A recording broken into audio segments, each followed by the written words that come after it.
Bharat with corona virus ਦੇ ਵੱਧ ਰਹੇ ਕੇਸਿਸ ਕਰਕੇ ਜਿਹੜੀਆਂ ਟਰੈਵਲ ਰਿਸਟ੍ਰਿਕਸ਼ਨਸ ਜਿਹੜੇ ਬਾਹਰ ਦੇ ਵਿਦੇਸ਼ੀ ਮੁਲਕਾਂ ਨੇ ਲਾਈਆਂ ਨੇ, ਉਸ ਵਿੱਚ ਜਿਹੜਾ ਇੱਕ ਹੁਣ ਬਹੁਤ ਹੀ ਵੱਡੀ ਐਡੀਸ਼ਨ ਜਿਹੜੀ ਹੈ ਉਹ ਅਮਰੀਕਾ ਨੇ 4 ਮਈ 3 ਮਈ ਦੀ ਰਾਤ ਤੇ 4 ਮਈ ਨੂੰ 12:01 ਤੋਂ ਜੋ ਕਿ ਹੈ ਉਹ ਕਾਫੀ ਜਿਹੜੇ ਟਰੈਵਲ ਰਿਸਟ੍ਰਿਕਸ਼ਨਸ ਨੇ ਭਾਰਤ ਤੋਂ ਕਿਹੜੇ ਲੋਕ ਜਿਹੜੇ ਨੇ ਹੁਣ ਅਮਰੀਕਾ ਆ ਸਕਦੇ ਨੇ ਉਸ ਦੀਆਂ ਅਨਾਉਂਸਮੈਂਟਸ ਕੀਤੀਆਂ ਨੇ। ਕਾਫੀ ਲੋਕਾਂ ਨੂੰ ਇਹ ਲੱਗਾ ਹੈ ਕਿ ਫਲਾਈਟਸ ਜਿਹੜੀਆਂ ਨੇ ਬੈਨ ਕਰ ਦਿੱਤੀਆਂ ਗਈਆਂ ਨੇ। ਭਾਰਤ ਤੋਂ ਅਮਰੀਕਾ ਲਈ ਫਲਾਈਟਸ ਜਿਹੜੀਆਂ ਨੇ ਉਹ ਬੈਨ ਨਹੀਂ ਹੋਈਆਂ। ਸਿਰਫ ਜਿਹੜੇ ਟਰੈਵਲ ਰਿਸਟ੍ਰਿਕਸ਼ਨਸ ਨੇ ਕੁਝ ਵਿਜ਼ਿਟਰ ਵੀਜ਼ੇ ਵਾਲੇ ਜਾਂ ਕੁਝ ਹੋਰ ਜਿਹੜੀਆਂ ਨੇ ਕੈਟੇਗਰੀਜ਼ ਵਾਲੇ ਉਹ ਜਿਹੜੇ ਨਹੀਂ ਆ ਸਕਦੇ ਹੈ ਉਹ ਉਹਨਾਂ ਵੱਲੋਂ ਲਗਾਈਆਂ ਗਈਆਂ ਨੇ। ਇਹ ਫਲਾਈਟਸ ਤੇ ਬੈਨ ਨਹੀਂ ਕੀਤਾ ਗਿਆ। ਪਿੱਛੇ ਜੇ ਕੈਨੇਡਾ ਨੇ ਵੀ ਜਿਹੜਾ ਅਨਾਉਂਸ ਕੀਤਾ ਸੀ ਕਿ ਫਲਾਈਟਸ ਬੈਨ ਹੈ।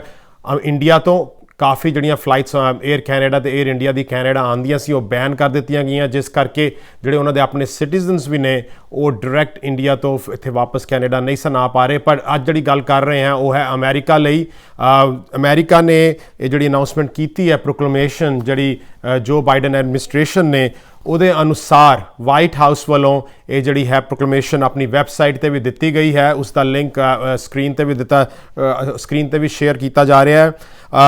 ਜਿਹੜੀ ਇਹ ਪ੍ਰੋਕਲੇਮੇਸ਼ਨ ਕੀਤੀ ਗਈ ਹੈ ਉਹਦੇ ਵਿੱਚ ਕਾਫੀ ਐਕਸੈਪਸ਼ਨਸ ਵੀ ਨੇ। ਜਿਹੜੇ ਕਿ ਸਿਟੀਜ਼ਨਸ ਤੇ ਗ੍ਰੀਨ ਕਾਰਡ ਹੋਲਡਰ ਨੇ ਉਹ ਜਿਹੜੇ ਨੇ ਐਨੀ ਲਾਫੁਲ ਪਰਮਾਨੈਂਟ ਰੈਜ਼ੀਡੈਂਟ ਤੇ ਜਾਂ ਐਨੀ ਜਿਹੜਾ ਨਾਨ ਸਿਟੀਜ਼ਨ ਨੈਸ਼ਨਲ, ਕਈ ਨਾਨ ਸਿਟੀਜ਼ਨ ਨੈਸ਼ਨਲ ਵੀ ਹੁੰਦੇ ਨੇ ਕੁਝ ਆਈਲੈਂਡਸ ਤੇ, ਉਹ ਵੀ ਜਿਹੜੇ ਨੇ ਉਹ ਵਾਪਸ ਜਿਹੜੇ ਨੇ ਅਮਰੀਕਾ ਆ ਸਕਦੇ ਨੇ। Citizens, permanent resident, green card holder ਜਿਹਨੂੰ ਆਪਾਂ ਕਹਿੰਦੇ ਹਾਂ ਤੇ ਉਹ ਭਾਰਤ ਤੋਂ ਹਾਲੇ ਵੀ ਅਮਰੀਕਾ ਜਿਹੜੀਆਂ ਫਲਾਈਟਸ ਚੱਲ ਰਹੀਆਂ ਨੇ ਡਾਇਰੈਕਟ ਫਲਾਈਟਸ ਜਾਂ ਜੇ ਕੋਈ ਕਨੈਕਟਿੰਗ ਫਲਾਈਟਸ ਉਸ ਕੰਟਰੀਜ਼ ਦੀ ਲਿਮਿਟੇਸ਼ਨ ਦੇ ਹਿਸਾਬ ਨਾਲ ਉਹ ਆ ਸਕਦੇ ਨੇ। ਨਾਲ ਦੀ ਨਾਲ ਇੱਕ ਹੋਰ ਕੈਟੇਗਰੀ ਜਿਹੜੀ ਹੈ ਉਹ ਹੈ any non US citizen who is the spouse of a US citizen or green card holder. ਜੇਕਰ ਤੁਹਾਡਾ ਕੋਈ ਸਪਾਊਸ, ਹਸਬੈਂਡ ਜਾਂ ਵਾਈਫ ਇੰਡੀਆ ਵਿੱਚ ਹੈ ਜੋ ਕਿ ਗ੍ਰੀਨ ਕਾਰਡ ਹੋਲਡਰ ਜਾਂ ਸਿਟੀਜ਼ਨ ਨਹੀਂ ਹੈ ਪਰ ਉਸਕੋ ਵਿਜ਼ਿਟਰ ਵੀਜ਼ਾ ਹੈ, ਉਹ ਤਾਂ ਹੀ ਆਏਗਾ ਜੇ ਉਹ ਵਿਜ਼ਿਟਰ ਵੀਜ਼ਾ ਹੈਗਾ ਹੈ ਤੇ ਉਹ ਵੀ ਵਾਪਸ ਜਿਹੜਾ ਹੈ ਕੰਟਰੀ 'ਚ ਆ ਸਕਦੇ ਨੇ। ਨਾਲ ਦੀ ਨਾਲ ਜੇਕਰ ਤੁਹਾਡੇ ਜਿਹੜੇ ਪੇਰੈਂਟਸ ਨੇ US ਸਿਟੀਜ਼ਨਸ ਜਾਂ ਗ੍ਰੀਨ ਕਾਰਡ ਹੋਲਡਰ ਉਹ ਵੀ ਵਾਪਸ ਆ ਸਕਦੇ ਨੇ, ਪਰ ਸਿਰਫ ਉਹਨਾਂ ਸਿਟੀਜ਼ਨਸ ਜਾਂ ਗ੍ਰੀਨ ਕਾਰਡ ਹੋਲਡਰਸ ਦੇ ਆ ਸਕਦੇ ਨੇ ਜਿਹੜੇ ਕਿ ਅਨਮੈਰਿਡ ਤੇ under the age of 21। So the parents of or legal guardian of a US citizen or lawful permanent resident provided that the US resident ਜਾਂ permanent resident unmarried ਹੋਵੇ ਤੇ 21 ਸਾਲ ਤੋਂ ਘੱਟ ਹੋਵੇ। ਸੋ ਪੇਰੈਂਟਸ, ਜੇਕਰ ਤੁਸੀਂ ਅਮਰੀਕਾ ਵਿੱਚ ਜੇ US ਸਿਟੀਜ਼ਨ ਜਾਂ ਗ੍ਰੀਨ ਕਾਰਡ ਹੋਲਡਰ ਤੇ ਤੁਹਾਡੀ ਜਿਹੜੀ ਉਮਰ ਹੈ ਉਹ 21 ਸਾਲ ਤੋਂ ਘੱਟ ਹੈ ਤੇ ਤੁਸੀਂ ਅਨਮੈਰਿਡ ਜੇ ਤੇ ਤੁਸੀਂ ਤੁਹਾਡੇ ਪੇਰੈਂਟਸ ਜਿਹੜੇ ਨੇ ਜਾਂ ਗਾਰਡੀਅਨ ਜਿਹੜਾ ਲੀਗਲ ਗਾਰਡੀਅਨ ਹੈ ਉਹ ਵੀ ਵਾਪਸ ਆ ਸਕਦਾ ਹੈ। ਇਸੇ ਤਰ੍ਹਾਂ ਕੁਝ ਹੋਰ ਕੈਟੇਗਰੀਜ਼ ਜਿਹੜੀਆਂ ਨੇ ਉਹ ਇਸ ਪ੍ਰੋਕਲੇਮੇਸ਼ਨ ਵਿੱਚ ਦਿੱਤੀਆਂ ਗਈਆਂ ਨੇ। ਇੱਕ ਹੋਰ ਕੈਟੇਗਰੀ ਜਿਹੜੀ ਹੈ ਕਾਫੀ ਜਿਹੜੇ ਜਰਨਲਿਸਟ ਜਾਂ ਕੋਈ ਹਿਊਮੈਨਿਟੇਰੀਅਨ ਜਿਹੜੇ ਹੋਰ ਵੀ ਨੇ ਕੈਟੇਗਰੀਜ਼ ਉਹ ਵੀ ਜਿਹੜੇ ਨੇ ਵਾਪਸ ਆ ਸਕਦੇ ਨੇ। ਇੱਕ ਹੋਰ ਵੱਡੀ ਜਿਹੜੀ ਚੀਜ਼ ਹੈ ਉਹ ਹੈ ਸਟੂਡੈਂਟਸ। ਅਮਰੀਕਾ ਨੇ ਜਦ UK ਜਾਂ ਬ੍ਰਾਜ਼ੀਲ ਤੋਂ ਵੀ ਬੈਨ ਲਗਾਇਆ ਸੀ ਪਹਿਲਾਂ ਤੇ ਉਹਦੇ ਵਿੱਚ ਸਟੂਡੈਂਟਸ ਨੂੰ ਕੁਝ ਐਗਜ਼ੰਪਸ਼ਨ ਦਿੱਤੀ ਗਈ ਹੈ। ਇਹ ਐਗਜ਼ੰਪਸ਼ਨ ਉਹਨਾਂ ਲਈ ਹੈ ਜਿਨ੍ਹਾਂ ਨੇ ਫਾਲ ਵਿੱਚ 2021 ਵਿੱਚ ਜਿਹੜੀਆਂ ਕਿ ਤਕਰੀਬਨ ਅਗਸਤ ਜਾਂ ਸਤੰਬਰ ਵਿੱਚ ਕਲਾਸਿਸ ਸ਼ੁਰੂ ਹੁੰਦੀਆਂ ਨੇ। ਜੇਕਰ ਤੁਹਾਡੇ ਕੋਲ ਆਲਰੇਡੀ ਵੀਜ਼ਾ ਹੈ, ਕਿਉਂਕਿ ਇਸ ਵਕਤ ਜਿਹੜੀਆਂ ਕੌਂਸੂਲੇਟਸ ਨੇ ਇੰਡੀਆ ਵਿੱਚ ਉਹਨਾਂ ਨੇ ਵੀਜ਼ਾ ਅਪਾਇੰਟਮੈਂਟਸ ਬੰਦ ਕੀਤੀਆਂ ਹੋਈਆਂ ਨੇ, ਇਹ ਨਹੀਂ ਪਤਾ ਕਦੋਂ ਸ਼ੁਰੂ ਹੋਣਗੀਆਂ। ਜੇਕਰ ਤੁਹਾਡੇ ਕੋਲ ਸਟੂਡੈਂਟ ਵੀਜ਼ਾ ਹੈ ਤੇ ਉਹ ਸਟੂਡੈਂਟ ਵੀਜ਼ਾ ਵਾਲੇ ਜਿਹੜੇ ਨੇ ਜੇ ਉਹਨਾਂ ਦੀ ਕਲਾਸਿਸ ਸ਼ੁਰੂ ਹੋਣੀਆਂ ਨੇ ਤੇ ਉਹ 30 ਦਿਨ ਤੋਂ ਪਹਿਲਾਂ ਨਹੀਂ ਆ ਸਕਦੇ ਕਲਾਸਿਸ ਸ਼ੁਰੂ ਹੋਣ ਤੋਂ, ਜਸਟ ਵਿਦਿਨ 30 ਡੇਜ਼। ਜੋ ਕਿ ਜੇ ਤੁਹਾਡੀਆਂ ਕਲਾਸਿਸ 1 ਅਗਸਤ ਤੋਂ ਸ਼ੁਰੂ ਹੋਣੀਆਂ ਹੈ ਜਾਂ 1 ਸਤੰਬਰ ਤੋਂ ਜਾਂ 18 ਅਗਸਤ ਤੋਂ ਸ਼ੁਰੂ ਹੋਣੀਆਂ, ਜੇਕਰ 18 ਅਗਸਤ ਤੋਂ ਸ਼ੁਰੂ ਹੋਣੀਆਂ ਤੇ ਤੁਸੀਂ 18 ਜੁਲਾਈ ਤੋਂ ਪਹਿਲਾਂ ਵਾਪਸ ਨਹੀਂ ਆ ਸਕਦੇ। ਇਹ ਜਿਹੜਾ ਬੈਨ ਲੱਗਾ ਹੈ, ਰਿਸਟ੍ਰਿਕਸ਼ਨਸ ਲੱਗੀਆਂ ਨੇ, ਇਹ ਹਾਲੇ ਇਨਡੈਫੀਨਿਟ ਨੇ। ਜੇਕਰ ਇਹ ਰਿਸਟ੍ਰਿਕਸ਼ਨਸ ਜੁਲਾਈ ਤੱਕ ਜਾਰੀ ਰਹਿੰਦੀਆਂ ਨੇ ਤੇ ਸਟੂਡੈਂਟਸ ਜਿਹੜੇ ਨੇ ਉਹ ਵਾਪਸ ਜਿਹੜੇ ਆ ਸਕਦੇ ਨੇ, ਪਰ ਉਹਨਾਂ ਨੂੰ ਜਿਹੜੀਆਂ ਦੂਜੀਆਂ ਗਾਈਡਲਾਈਨਸ ਨੇ ਕਿ 30 ਦਿਨ ਤੋਂ ਪਹਿਲਾਂ ਉਹ ਕੰਟਰੀ 'ਚ ਨਹੀਂ ਆ ਸਕਦੇ, ਉਹ ਸਾਰੀਆਂ ਫੋਲੋ ਕਰਨੀਆਂ ਪੈਣਗੀਆਂ। ਤੇ ਜਾਂ ਜਿਨ੍ਹਾਂ ਨੇ ਨਵਾਂ ਵੀਜ਼ਾ ਲੈਣ ਜਾਣਾ ਹੈ ਉਹ ਜਿਹੜੀ ਕੈਟੇਗਰੀ ਹੈ ਉਹ ਵੀ ਉਹ ਦੇ ਸਕਦੇ ਨੇ। ਸੋ ਇਹ ਜਿਹੜੀਆਂ ਪ੍ਰੋਕਲੇਮੇਸ਼ਨਸ ਨੇ 에ਅਰ ਇੰਡੀਆ, ਕਿਉਂਕਿ ਜਿਹੜੀ ਡਾਇਰੈਕਟ ਫਲਾਈਟਸ ਨੇ ਉਹ ਦਿੱਲੀ ਤੋਂ New Jersey, Chicago, San Francisco, Washington ਤੇ ਨਿਊਯਾਰਕ ਲਈ ਜਿਹੜੀਆਂ ਉਹਨਾਂ ਦੀ ਫਲਾਈਟਸ ਚੱਲਦੀਆਂ ਨੇ एयर इंडिया ने भी ये जी अपनी वैबसाइट्स ते है airindia.in ये जड़ियाँ डिटेल्स ने कि कौन कौन उन्होंने फ्लाइट से जा सकता है ये दित्तियां गई ने, तुसी स्क्रीन ते भी दे सकते हो, नाल दी नाल असी दिखा रहे हैं।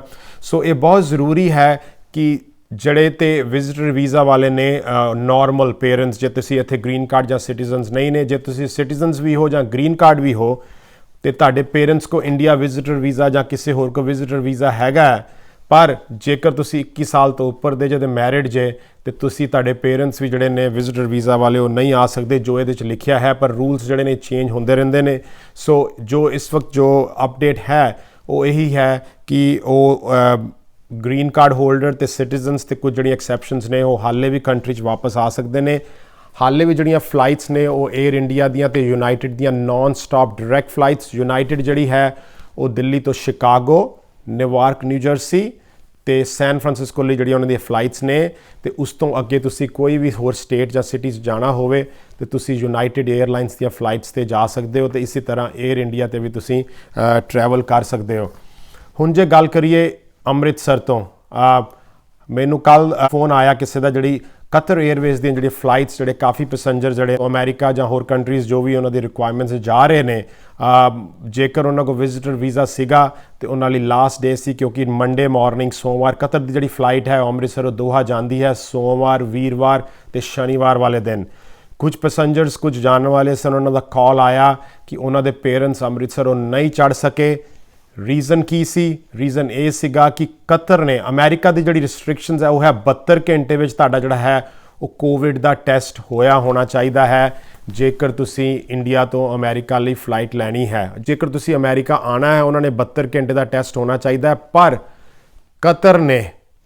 ਪਰ ਕਤਰ ਨੇ ਜਿਹੜੀ ਹੈ ਉਹ ਇਹ ਨਵਾਂ ਜਿਹੜਾ 29 ਅਪ੍ਰੈਲ ਨੂੰ ਇਹ ਕਿਹਾ ਹੈ ਕਿ ਜਿਹੜਾ ਤੁਹਾਡਾ ਕੋਵਿਡ ਦਾ ਟੈਸਟ ਹੋਣਾ ਚਾਹੀਦਾ ਹੈ ਉਹ ਵਿਦਿਨ 48 ਆਵਰਸ ਹੋਣਾ ਚਾਹੀਦਾ ਹੈ। ਕੁਝ ਲੋਕਾਂ ਨੂੰ ਇਸ ਗੱਲ ਦਾ ਪਤਾ ਨਹੀਂ ਸੀ, ਕੁਝ ਨੂੰ ਜੇਕਰ ਪਤਾ ਲੱਗਾ ਵੀ ਤੇ ਉਹ ਜਦੋਂ ਹਸਪਤਾਲ ਵੀ ਗਏ ਤੇ ਉਹਨਾਂ ਨੇ ਇਹ ਕਿਹਾ ਕਿ 72 ਘੰਟੇ ਦਾ ਰੂਲ ਹੈ। ਜੇਕਰ ਤੁਹਾਡੀ ਫਲਾਈਟ ਹੈ ਕਤਰ 에ਅਰਵੇਜ਼ ਦੀ, ਜੋ ਉਹਨਾਂ ਦੇ ਰੂਲ ਨੇ, ਭਾਵੇਂ ਉਹ ਅੰਮ੍ਰਿਤਸਰ ਹੋ ਗਿਆ ਜਾਂ ਇੰਡੀਆ ਤੋਂ ਨੇ ਜੋ ਰੂਲ, ਉਹ ਉਹਨਾਂ ਨੇ 48 ਆਵਰਸ ਦਾ ਰੂਲ ਕੀਤਾ ਹੈ ਕਿ ਜੋ ਤੁਸੀਂ ਕੋਵਿਡ ਦਾ ਟੈਸਟ ਹੈ 48 ਘੰਟੇ ਦੇ ਅੰਦਰ ਹੋਇਆ ਹੋਣਾ ਚਾਹੀਦਾ ਹੈ, 72 ਘੰਟੇ ਦੇ ਅੰਦਰ ਨਹੀਂ ਹੋਣਾ ਚਾਹੀਦਾ। ਸੋ ਅੰਮ੍ਰਿਤਸਰ ਤੋਂ ਤੁਸੀਂ ਜਿਹੜੇ ਅਮਰੀਕਾ ਤੋਂ ਕਾਫੀ ਫਲਾਈਟਸ ਆਉਂਦੀਆਂ ਨੇ, ਅਮਰੀਕਾ ਨੂੰ Seattle, San Francisco, Chicago, Qatar ਦੀਆਂ ਜੋ ਵੀ ਹੈ ਉਹ ਤੁਸੀਂ ਉਹਨਾਂ ਨਾਲ ਕਤਰ 에ਅਰਵੇਜ਼ ਨਾਲ, ਕੁਝ ਨੇ ਮੈਨੂੰ ਦੱਸਿਆ ਕਿ ਉਹਨਾਂ ਨੇ ਕਤਰ 에ਅਰਵੇਜ਼ ਨੂੰ ਕਾਲ ਵੀ ਕੀਤੀ ਸੀ ਕੁਝ ਦਿਨ ਪਹਿਲਾਂ ਤੇ ਉਹਨਾਂ ਨੇ ਉਹ ਕਿਹਾ ਕਿ 72 ਘੰਟੇ ਚਾਹੀਦਾ ਹੈ। ਪਰ ਅਸੀਂ ਇਹੋ ਕਹਾਂਗੇ ਕਿ ਤੁਸੀਂ ਇੰਟਰਨੈਟ ਤੇ ਜਾ ਕੇ ਵੈਬਸਾਈਟਸ ਜਾਂ ਕੋਈ ਵੀ ਜਿਹੜੀਆਂ ਲੇਟੈਸਟ ਅਪਡੇਟਸ ਨੇ ਉਹ ਜ਼ਰੂਰ ਚੈੱਕ ਕਰਦੇ ਰਹੋ, ਕਿਉਂਕਿ ਇਹ ਰੂਲਸ ਜਿਹੜੇ ਨੇ ਬੜੇ ਰੈਗੂਲਰਲੀ ਚੇਂਜ ਹੋ ਰਹੇ ਨੇ। ਸੋ ਯੂਨਾਈਟਿਡ, 에ਅਰ ਇੰਡੀਆ ਤੇ ਕਤਰ 에ਅਰਵੇਜ਼ ਜਿਹੜਾ ਹੈ ਅੰਮ੍ਰਿਤਸਰ ਤੋਂ, ਤੁਸੀਂ ਅੰਮ੍ਰਿਤਸਰ ਤੋਂ ਅਮਰੀਕਾ ਲਈ ਵੀ ਜਿਹੜੀਆਂ ਨੇ ਫਲਾਈਟਸ 에ਅਰ ਇੰਡੀਆ ਦੀਆਂ ਰਾਤੀ 10:50 ਤੇ ਫਲਾਈਟ ਜਿਹੜੀ ਹੈ ਉਹ 에ਅਰ ਇੰਡੀਆ ਦੀ ਚੱਲਦੀ ਹੈ, ਦਿੱਲੀ ਨੂੰ ਜਾਂਦੀ ਹੈ। ਫਿਰ 12 ਵਜੇ ਪਹੁੰਚ ਕੇ ਦਿੱਲੀ ਤੋਂ ਤਕਰੀਬਨ 2 ਵਜੇ ਜਾਂ 2 ਵਜੇ ਤੋਂ 1 ਤੋਂ 3 ਵਜੇ ਦੇ ਵਿੱਚ ਜਿਹੜੀਆਂ ਅਮਰੀਕਾ ਦੀਆਂ ਫਲਾਈਟਸ ਨੇ, ਭਾਵੇਂ ਉਹ ਸ਼ਿਕਾਗੋ ਹੈ, ਤੁਸੀਂ 19 ਘੰਟੇ ਵਿੱਚ ਪਹੁੰਚ ਸਕਦੇ ਹੋ ਅੰਮ੍ਰਿਤਸਰ ਤੋਂ ਸ਼ਿਕਾਗੋ। ਇਸੇ ਤਰ੍ਹਾਂ ਯੂਨਾਈਟਿਡ 에ਅਰਲਾਈਨਸ ਜਿਹੜੀ ਹੈ ਉਹ ਸਟਾਰ ਅਲਾਈਅੰਸ ਪਾਰਟਨਰ ਹੈ 에ਅਰ ਇੰਡੀਆ ਦੇ ਨਾਲ। ਤੁਸੀਂ ਯੂਨਾਈਟਿਡ ਦੀ ਫਲਾਈਟ ਵੀ ਜਿਹੜੀ ਹੈ ਨਿਊਯਾਰਕ ਲਈ ਜਾਂ ਸੈਨ ਫਰਾਂਸਿਸਕੋ ਲਈ ਤੁਸੀਂ ਹੈ ਅੰਮ੍ਰਿਤਸਰ ਤੋਂ ਦਿੱਲੀ ਤੋਂ ਫਿਰ ਅੱਗੇ ਅਮਰੀਕਾ ਲਈ ਲੈ ਸਕਦੇ ਹੋ। ਸਿਰਫ 19 ਘੰਟੇ ਦਾ ਟਰੈਵਲ ਹੈ। ਇਸ ਵਕਤ ਬਾਏ ਰੋਡ ਦਿੱਲੀ ਜਾਣਾ ਜਾਂ ਕਿਸ ਤਰ੍ਹਾਂ ਵੀ ਹੈ, ਦਿੱਲੀ ਇਸ ਵਕਤ ਜਿਹੜਾ ਹੈ ਉਹ ਕਹਿੰਦੇ ਨੇ ਕਿ ਹਾਈ ਜ਼ੋਨ ਬਣਿਆ ਹੋਇਆ ਹੈ। ਮੈਂ ਜਾਂ ਅਸੀਂ ਇਹੋ ਸੁਜੈਸਟ ਕਰਾਂਗੇ ਕਿ ਤੁਸੀਂ ਜੇ ਫਲਾਈਟ ਮਿਲਦੀ ਹੈ ਅੰਮ੍ਰਿਤਸਰੋਂ, ਫਲਾਈਟਸ ਦੇ ਰੇਟ ਵੀ ਕੁਝ ਜ਼ਿਆਦਾ ਹੋਏ ਸਨ ਪਰ ਤੁਸੀਂ ਇਹ ਵੈਬਸਾਈਟ 'ਤੇ ਚੈੱਕ ਕਰ ਸਕਦੇ ਨੇ। 에ਅਰ ਇੰਡੀਆ, ਯੂਨਾਈਟਿਡ ਨੇ ਕਿਹਾ ਵਾ ਕਿ ਜਿਹੜੇ ਵਿਜ਼ਿਟਰ ਵੀਜ਼ੇ ਵਾਲੇ ਜਿਹੜੇ ਉਹ ਨਹੀਂ ਆ ਸਕਦੇ ਟਰੈਵਲ ਰਿਸਟ੍ਰਿਕਸ਼ਨਸ ਕਰਕੇ, ਉਹਨਾਂ ਨੇ ਕੁਝ ਅਨਾਊਂਸ ਕੀਤਾ ਹੈ ਰੀਫੰਡ ਸੰਬੰਧੀ, ਤੁਸੀਂ ਉਹਨਾਂ ਨਾਲ ਜਾਣਕਾਰੀ ਲੈ ਸਕਦੇ ਹੋ। ਜਨਰਲੀ ਅਸੀਂ ਪਹਿਲਾਂ ਵੀ ਕਿਹਾ ਸੀ ਕਿ ਜੇਕਰ ਤੁਸੀਂ 에ਅਰਲਾਈਨਸ ਤੋਂ ਸਿੱਧੀ ਟਿਕਟ ਲੈਂਦੇ ਹੋ ਉਹਨਾਂ ਦੀ ਵੈਬਸਾਈਟ 'ਤੇ ਜਨਰਲੀ ਉਹ ਸਿੱਧਾ ਤੁਸੀਂ 에ਅਰਲਾਈਨਸ ਨਾਲ ਕੰਟੈਕਟ ਕਰਕੇ ਤੇ ਤੁਸੀਂ ਉਹਨਾਂ ਕੋਲ ਰੀਫੰਡ ਜਾਂ ਹੋਰ ਜ਼ਰੂਰਤ ਹੁੰਦੀਆਂ ਤੁਸੀਂ ਕਰ ਸਕਦੇ ਹੋ। ਪਰ 에ਅਰਲਾਈਨਸ ਜੇਕਰ ਤੁਸੀਂ ਏਜੰਟ ਕੋ ਟਿਕਟ ਲਈ ਹੈ ਤੇ ਉਹ ਫਿਰ ਇਹੋ ਕਹਿੰਦੇ ਨੇ ਕਿ ਤੁਸੀਂ ਆਪਣੇ ਟਰੈਵਲ ਏਜੰਟ ਨਾਲ ਕੰਟੈਕਟ ਕਰੋ। ਸੋ ਇਹ ਜਿਹੜੀਆਂ ਅਪਡੇਟਸ ਸਨ, ਪਲੀਜ਼ ਸਪਰੈਡ ਦ ਵਰਡ। ਜੇਕਰ ਤੁਹਾਡੇ ਕੋਲ ਜਾਣਕਾਰੀ ਨਹੀਂ ਹੈ, www.whitehouse.gov/briefing-room whitehouse.gov/briefing-room ਉਸ 'ਤੇ ਜਿਹੜੀ ਪ੍ਰੋਕਲੇਮੇਸ਼ਨ ਹੈ, ਉਹ ਜਿਹੜੀ ਅਪਡੇਟ ਹੈ ਉਹ ਸਾਰੀ ਦਿੱਤੀ ਗਈ ਹੈ। 30 ਅਪ੍ਰੈਲ ਨੂੰ ਹੈ ਜਿਹੜੀਆਂ ਉਹ ਜਾਰੀ ਕੀਤੀਆਂ ਗਈਆਂ ਸਨ ਅਤੇ ਤੁਸੀਂ ਉਹ ਵੀ ਰੈਗੂਲਰਲੀ ਚੈੱਕ ਕਰ ਸਕਦੇ ਹੋ। 에ਅਰ ਇੰਡੀਆ ਨੇ ਵੀ ਜਿਹੜਾ ਹੈ ਆਪਣੀ ਵੈਬਸਾਈਟਸ 'ਤੇ ਪੂਰਾ ਜਿਹੜਾ ਹੈ ਉਹ ਦਿੱਤਾ ਹੋਇਆ ਹੈ। ਤੁਸੀਂ ਉੱਤੇ ਦੇਖ ਸਕਦੇ ਹੋ ਕਿ ਕਿਹੜੇ ਲੋਕ ਜਿਹੜੇ ਨੇ ਉਹ ਅਮਰੀਕਾ ਉਹਨਾਂ ਦੀ ਫਲਾਈਟ ਤੇ ਆ ਸਕਦੇ ਨੇ ਤੇ ਉਹ ਪਾਲਿਸੀਜ਼ ਤਕਰੀਬਨ ਯੂਨਾਈਟਿਡ ਤੇ ਵੀ ਅਪਲਾਈ ਹੋਣਗੀਆਂ ਤੇ ਨਾਲ ਦੀ ਨਾਲ ਕਤਰ ਨੇ ਜਿਹੜਾ ਹੈ ਉਹ ਕਿਹਾ ਹੈ ਕਿ ਤੁਹਾਡਾ 48 ਘੰਟੇ ਦੇ ਵਿੱਚ ਕੋਵਿਡ ਟੈਸਟ ਹੋਣਾ ਚਾਹੀਦਾ ਹੈ। ਅੰਮ੍ਰਿਤਸਰੋਂ ਹਾਲੇ ਤੱਕ ਫਲਾਈਟਸ ਨੇ, ਕੱਲ ਕੀ ਹੁੰਦਾ ਹੈ ਜਾਂ ਕਿਸ ਤਰ੍ਹਾਂ ਫਲਾਈਟਸ ਚੇਂਜ ਹੁੰਦੀਆਂ ਨੇ, ਦਿਸ ਇਜ਼ ਅਸੀਂ ਕਹਾਂਗੇ ਬਹੁਤ ਹੀ ਕੰਟੀਨਿਊਸਲੀ ਸਿਚੁਏਸ਼ਨ ਜਿਹੜੀ ਹੈ ਚੇਂਜ ਹੁੰਦੀ ਰਹਿੰਦੀ ਹੈ। ਵੀ ਆਪਣੇ ਆਪ ਨੂੰ ਅਪਡੇਟ ਰੱਖੋ ਤੇ ਕੋਈ ਵੀ ਮੈਸੇਜ ਹੋਵੇ ਤੁਸੀਂ ਸਾਡੇ ਫਲਾਈ ਅੰਮ੍ਰਿਤਸਰ ਇਨੀਸ਼ੀਏਟਿਵ ਗਰੁੱਪ ਤੇ ਜਾਂ Amritsar airport connecting the world ਤੇ ਮੈਸੇਜ ਕਰ ਸਕਦੇ ਹੋ। ਜਿੰਨਾ ਹੋ ਸਕੇ ਅਸੀਂ ਕਹਾਂਗੇ ਅਸੀਂ ਕੋਈ 에ਅਰਲਾਈਨ ਜਾਂ 에ਅਰਪੋਰਟ ਦੇ ਅਫੀਸ਼ੀਅਲ ਨਹੀਂ, this is only a volunteer work. ਅਸੀਂ ਵਲੰਟਰੀਲੀ ਕੁਝ ਮੈਂਬਰਸ ਅਸੀਂ ਅਪਡੇਟਸ ਦਿੰਦੇ ਰਹਿੰਦੇ ਹਾਂ। So please spread the word. Page ਬਾਰੇ ਵੀ ਇਸ ਵਕਤ ਜਿਹੜੀਆਂ ਫਲਾਈਟਸ ਨੇ ਕਾਫੀ ਰਿਸਟ੍ਰਿਕਸ਼ਨਸ ਕੰਟਰੀਜ਼ ਤੇ ਲੱਗੀਆਂ ਨੇ। ਇਹ ਅਪਡੇਟਸ ਜਿਹੜੀ ਹੈ ਅਮਰੀਕਾ ਲਈ, ਨਾਲ ਦੀ ਨਾਲ ਮੈਂ ਦੱਸਦਾ ਕੁਝ ਕੈਨੇਡੀਅਨ ਸਿਟੀਜ਼ਨਸ ਜਿਨ੍ਹਾਂ ਕੋਲ ਅਮਰੀਕਾ ਦਾ ਵਿਜ਼ਿਟਰ ਵੀਜ਼ਾ ਵੀ ਸੀਗਾ ਕਿਉਂਕਿ ਕੈਨੇਡਾ ਨੇ ਫਲਾਈਟਸ ਬੈਨ ਕੀਤੀਆਂ ਸਨ, ਉਹ ਆ ਰਹੇ ਸਨ। ਅਨਫੋਰਚੂਨੇਟਲੀ ਜੇਕਰ ਆ ਰਹੇ ਸਨ ਕੁਝ ਫਲਾਈਟਸ ਜੋ ਅਲਾਉ ਕਰ ਰਹੇ ਨੇ ਯੂਨਾਈਟਿਡ ਵਾਲੇ, ਮੈਂ ਨਹੀਂ ਜਾਣਦਾ ਜਾਂ ਅਸੀਂ ਨਹੀਂ ਜਾਣਦੇ, ਪਰ ਜੇਕਰ ਉਹ ਆ ਰਹੇ ਸਨ ਉਹ ਵੀ ਹੁਣ ਵਿਜ਼ਿਟਰ ਵੀਜ਼ਾ ਜਿਹੜਾ ਹੈ ਇੰਡੀਆ ਤੋਂ ਅਮਰੀਕਾ ਲਈ ਬੰਦ ਹੈ। ਸਿਰਫ ਐਕਸੈਪਸ਼ਨਸ ਕੇਸ ਜਿਹੜੇ ਆਪਾਂ ਦੱਸੇ ਨੇ ਉਹ ਆ ਸਕਦੇ ਨੇ। ਸੋ ਜ਼ਰੂਰ ਪ੍ਰੀਕਾਸ਼ਨਸ ਕਰੋ। ਜਦੋਂ ਅਸੀਂ 에ਅਰਪੋਰਟ ਤੇ ਜਾਂਦੇ ਹਾਂ ਤੇ ਸਾਨੂੰ ਕੁਝ ਸਰਪ੍ਰਾਈਜ਼ਿੰਗਲੀ ਮਿਲਦਾ ਹੈ, ਜਿਸ ਤਰ੍ਹਾਂ ਮੇਰੇ ਕੋਈ ਜਾਣਨ ਵਾਲੇ ਵੀ ਸਨ, ਉਹਨਾਂ ਦਾ ਫੋਨ ਵੀ ਆਇਆ ਕਿ ਉਹਨਾਂ ਦੇ ਪੇਰੈਂਟਸ ਜਿਹੜੇ ਨੇ ਉਹ ਸਟਕ ਸੀਗੇ ਬਿਕਾਜ਼ ਉਹਨਾਂ ਕੋਲੋਂ 72 ਘੰਟੇ ਦੀ 48 ਘੰਟੇ ਵਾਲਾ ਟੈਸਟ ਦੀ ਰਿਪੋਰਟ ਨਹੀਂ ਸੀ। ਕੁਝ ਹੋਰ ਰਿਸਟ੍ਰਿਕਸ਼ਨਸ ਵੀ ਨੇ, ਜਿਵੇਂ ਉਹਨਾਂ ਨੇ ਕਿਹਾ ਸਟੈਂਪ ਹੋਣੀ ਚਾਹੀਦੀ ਹੈ, ਹੋਰ ਚੀਜ਼ਾਂ ਹੋਣੀਆਂ ਚਾਹੀਦੀਆਂ ਨੇ। ਇਸ ਬਾਰੇ ਅਸੀਂ ਇਸ ਵੀਡੀਓ 'ਚ ਨਹੀਂ ਦੱਸਿਆ ਪਰ ਜ਼ਰੂਰ ਕੋਸ਼ਿਸ਼ ਕਰਾਂਗੇ ਅਪਡੇਟਸ ਦਿੰਦੇ ਰਹੀਏ। ਅਮਰੀਕਾ ਤੋਂ ਜਿਹੜੇ ਇੰਡੀਆ ਜਾਣ ਵਾਲੀ ਜਿਹੜੇ ਰਿਸਟ੍ਰਿਕਸ਼ਨਸ ਨੇ ਉਹ ਇੰਡੀਆ ਦੀ ਗਵਰਨਮੈਂਟ ਦੇ ਹਿਸਾਬ ਨਾਲ OCI ਟਰੈਵਲ ਜਾਂ ਜੋ ਵੀ ਉਹ ਕਰ ਸਕਦੇ ਨੇ, ਪਰ US ਬਾਈਡਨ ਐਡਮਿਨਿਸਟ੍ਰੇਸ਼ਨ ਨੇ ਆਪਣੇ ਸਿਟੀਜ਼ਨਸ ਨੂੰ, US ਸਿਟੀਜ਼ਨਸ ਜਾਂ ਗ੍ਰੀਨ ਕਾਰਡ ਉਹਨਾਂ ਨੂੰ ਇਹ ਇੰਡੀਆ ਟਰੈਵਲ ਨਾ ਕਰਨ ਦੀ ਜਿਹੜੀ ਹੈ ਸੁਜੈਸ਼ਨਸ ਦਿੱਤੀ ਗਈ ਹੈ। CDC ਨੇ ਵੀ ਇਹ ਕਿਹਾ ਗਿਆ ਹੈ। ਸੋ ਤੁਸੀਂ ਇਸ ਨੂੰ ਆਪਣੇ ਹਿਸਾਬ ਨਾਲ ਦੇ ਸਕਦੇ ਹੋ, ਬਟ ਇਹ ਜਿਹੜੀਆਂ ਅਪਡੇਟਸ ਹਨ ਅਸੀਂ ਰੈਗੂਲਰਲੀ ਦਿੰਦੇ ਰਹਿੰਦੇ। Please share the page.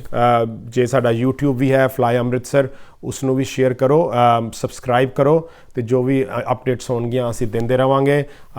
ਅਸੀਂ ਇਹ ਅਰਦਾਸ ਕਰਦੇ ਹਾਂ, ਵੀ ਪ੍ਰੇ ਕਿ ਸਾਰਿਆਂ ਨੂੰ ਠੀਕ ਠਾਕ ਰਹਿਣ, ਸਾਰੇ make sure you everybody get the vaccine ਤੇ ਐਵਰੀਬਡੀ ਸਟੇ ਹੈਲਦੀ। ਸਾਰੇ ਚੜ੍ਹਦੀ ਕਲਾ 'ਚ ਰਹੋ ਤੇ ਉਮੀਦ ਕਰਦੇ ਹਾਂ ਕਿ ਇਹ ਜਿਹੜੀ ਸਿਚੁਏਸ਼ਨ ਹੈ, ਅਰਦਾਸ ਕਰਦੇ ਹਾਂ ਕਿ ਇਹ ਜਲਦੀ ਠੀਕ ਹੋਏਗੀ ਤਾਂ ਜੋ ਸਾਰੇ ਅਸੀਂ ਆਪਣੇ ਟਰੈਵਲ ਕਰ ਸਕੀਏ ਤੇ ਰਿਲੇਟਿਵਸ ਨੂੰ ਮਿਲ ਵੀ ਸਕੀਏ। ਤੇ ਕੋਈ ਐਮਰਜੈਂਸੀ ਕਾਫੀ ਲੋਕ ਵੀ ਨੇ, ਉਹ ਵੀ ਟਰੈਵਲ ਲਈ ਤੁਸੀਂ ਹਾਲੇ ਇੰਡੀਆ ਜੋ ਵੀ ਹੈ ਉਹ ਜਾ ਸਕਦੇ ਹੋ, ਪਰ ਬਾਕੀ ਜਿਹੜੀਆਂ ਫਲਾਈਟਸ ਨੇ ਉਹ ਚੱਲ ਰਹੀਆਂ ਨੇ ਹਾਲੇ ਤੱਕ।